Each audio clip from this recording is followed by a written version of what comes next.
Saitama from One Punch Man was able to use a traditional training regimen to go from Mushokusha to hero. With that basic training regimen, he was able to jump up to the moon. He's able to defeat most people in one punch, hence the name. But what would an average person look like using the fighting techniques of Saitama to spar other normal people? Today we're going to look at his training regimen. Is this a good way of working out? Will it actually make you a better fighter? We're also going to look at his techniques. What techniques does Saitama actually use when he fights these monsters and villains? And then we're going to take those techniques and apply them to actual sparring and fighting and see if they actually work. So let's get started. Now, Saitama's training regimen is very simple.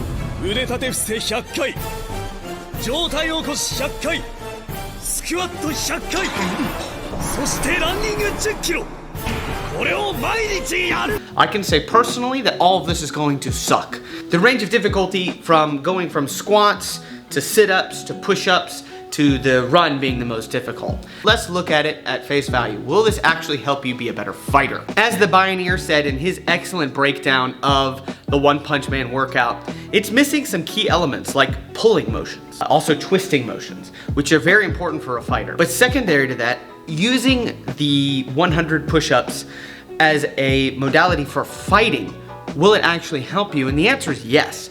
Because what's going to happen if you do the 100 push-ups in a long form set, meaning you go to absolute failure if you can't do 100, what it's gonna do is it's gonna go from those slow twitch muscles to your fast twitch muscles, just like the Bioneer said. I definitely recommend watching that video to get a better breakdown on what your body actually does in these long duration sets, even if it's lightweight.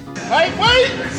Now, calisthenics has always been something that's really important for fighters. Being able to move your own body weight in various modalities is hyper important to a fighter. The weight training is more for actual joint protection, putting actual stress and resistance training.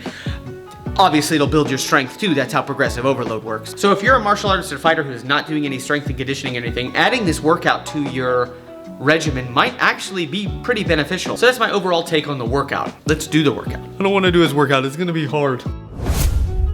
So as we talked about in our Goku video, push-ups are not exactly my favorite thing to do. So I'm gonna do as many push-ups as I can in one set and then see how long it takes me to get to 100. So that was 33 push-ups. It might be better to break these up into sets of 10, especially if you can't do many at one time. But, you know, you'll have to figure it out for yourself on how long it takes and what you should be doing. 100. Woo! So 100 push-ups done. It took me about 8 minutes or so. Not too bad. Again, you could progressive overload it, add more weight to yourself. You could create different time constraints, things like that. Okay, now it's time for 100 squats. I have much more confidence in my ability to maybe do this at least in 2 sets of 50. We're gonna see though, because 100 squats is still a lot. Oh, 50.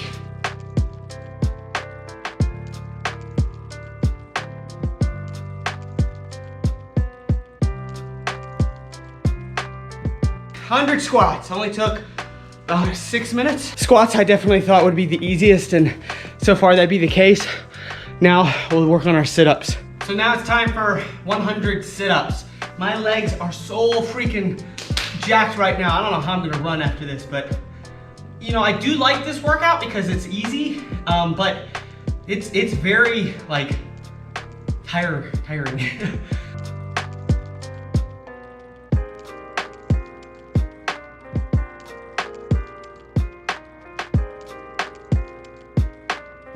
100 sit-ups done in about 10 minutes. Woo! Now, I'm gonna go ahead and do a bit of a run. Now, I will go ahead and concede that I've never run 6 miles in my life. So I'm gonna do 2 miles today. Obviously, the benefits of running cannot be undersold. It gives you cardio, it gives you endurance. It helps in so many different assets. The only problem is that it is not overall good for your joints. So doing it every day for 10 kilometers might be overkill. As expected, the 2 mile run was devastating.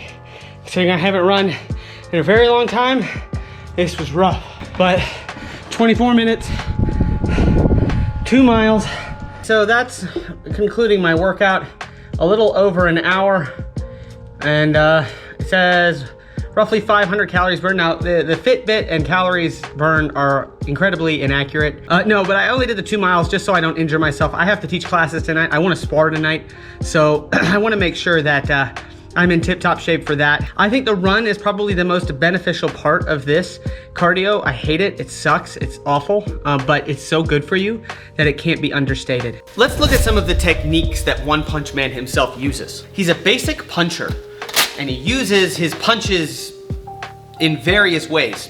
How does it equate to us actually as normal humans? Now he has his normal punches, his futsu punch.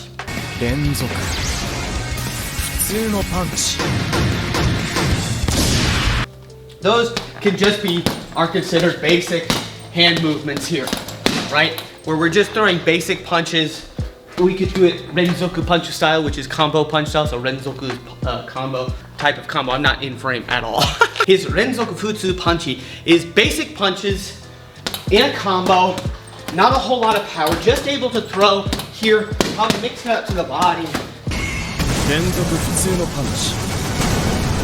That's how we would basically be able to use his punches. Because they're normal basic punches, there's not a whole lot to write home about. He seems to very much so value straight punches. One of the other things he has is the serious punch, where he throws the punch and all the clouds disperse and it's awesome.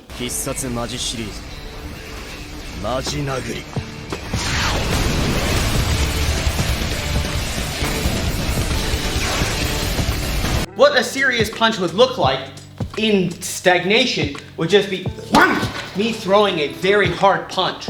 But in terms of actual fighting, that's not the smartest thing.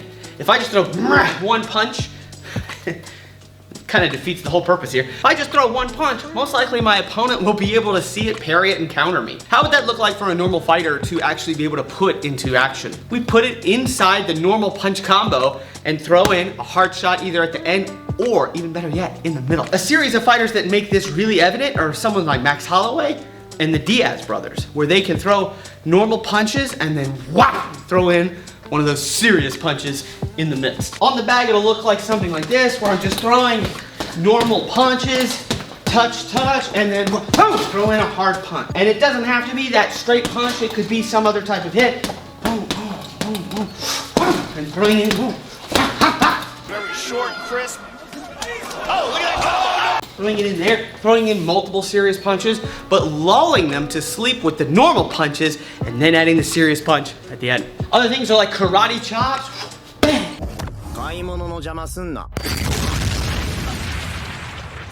Karate chops are excellent. They're very similar to the Judo chop. Judo chop! He also likes to implement the no-look back fist.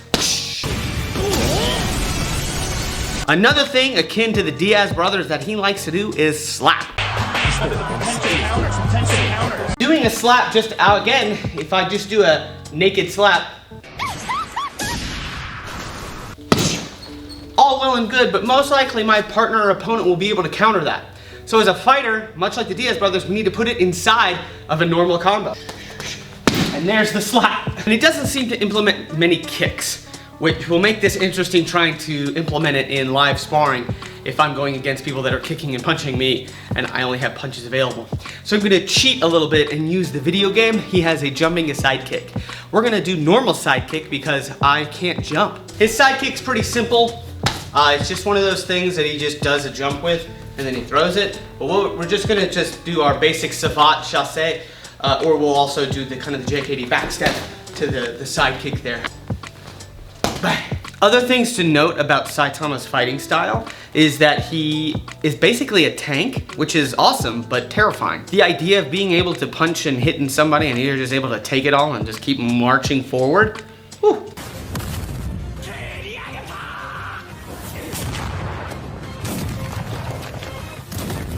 He also has extreme evasion, able to sidestep really fast and being able to throw his combos with his sidestepping. Also, his ability to jump is kind of unmatched. He is probably the strongest character in fiction, at least as anime is concerned. They always debate Goku versus Saitama, and looking at all the stuff online, I think Saitama's got it, and that's as an OG Dragon Ball nerd. But let's see how we do in sparring. Alright, it's time for sparring. This is a little trick I do so that way my eyes don't water when I get hit. You should try it next time you're sparring. Already in Lunchbox's clinch, I am throwing my Futsu no Panchi, but then trying to put them in the Renzoku is actually quite difficult. But they are landing more often than I thought they would. I'm able to throw them together with the round punches and the straight punches and the side steps to actually get a lot of offense off, and it feels like I'm more aggressive than I normally am because I know I have to get close in order to hit him. But I am tanking a lot of his shots. Next up is Emmanuel here. There's a bit of a size discrepancy here, so I can't throw too many serious punchy, but I am able to, keep pressuring forward, landing my normal punches there, trying to really get him to shell up. He got a nice counter there, man, I tell you what. Go for the side kick there, and he was blocking. And of course, the no-look back fist, right back into my Renzoku Futsu Panchi. I'm able to really keep the distance close, which is different than normal because I kick a lot more than this, but the aggression is working. Oh, what do we have here? They ask you how you are, you just have to say that you're fine when you're not really fine. Oof, armchair violence is a stud though. He sparred after this, so drop a like on this video for armchair violence. Next up is Jay Sean, whose head movement is exemplary. So, will this Renzoku punch style work against someone who moves their head a lot? Well, the answer is yes. The ability to actually hit more because I'm throwing more punches despite his head movement actually became really apparent here, and I'll probably try to adapt it into my style. The one downside of this is as I'm throwing the combos and I'm doing it with not great form, he's able to counter me pretty easily, as seen right there. Next up is Nate. This is the first time I've actually ever sparred Nate, and he's a lanky boy, but he weighs a lot less than I do. There's the no-look back fist and the side kick because I have to kick him because he's using his range effectively. Okay, so my takeaway from fighting, it's the next day. I'm incredibly sore. I regret every decision I made. But my takeaway on the actual fighting is pretty simple. It doesn't work. And here's why. Saitama obviously has superhuman strength with the ability to jump very high to the moon. He can go side to side very fast, and he can punch incredibly hard. All things that I lack. But we can take a lot of the strategies and actually apply it to real fighting, which is what I tried to do. Your mileage may vary with the results. If we look at modern day fighters and take the principles and the strategies that Saitama's using and put a lens on modern day fighting, we will see the Diaz brothers and Max Holloway as exemplars of this particular fighting style, where they'll be able to do combination punches and then throw in a serious hard punch in that combo to really devastate the opponent. So you too can take these principles and put it into your sparring. Start throwing in combos where they don't have any power and then whack, throw in a hard punch. Same thing with kicking, bop, bop, bop, wham, throw in a hard kick. This is the type of principles that we can use and actually take Saitama's fighting principles and apply it to a normal human like ourselves. Let me know in the comments what you guys think of my breakdown here of Saitama, his training regimen, how he fights, and the modern day fight. You okay? Yeah. 武術とは要するになんか動きがかっこいいものだな。